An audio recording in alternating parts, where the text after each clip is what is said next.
أعوذ بالله من الشيطان الرجيم. بسم الله الرحمن الرحيم.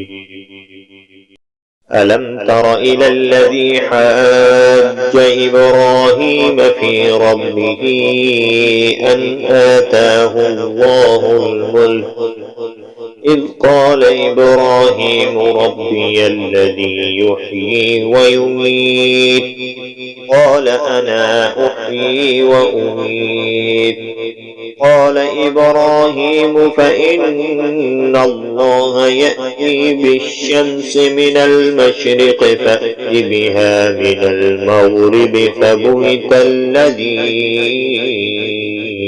كفر والله لا يهدي القوم الظالمين.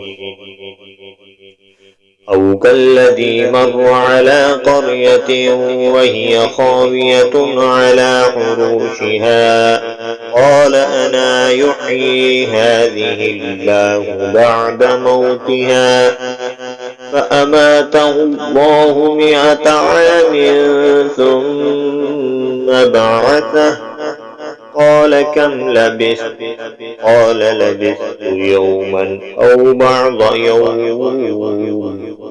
قال بل لبثت 100 عام فانظر إلى طعامك وشرابك لم يتسنه وانظر إلى حمارك ولنجعلك آية للناس وانظر إلى العظام كيف ننشزها ثم نكسوها لحما فلما تبين له قال أعلم أن الله على كل شيء قدير.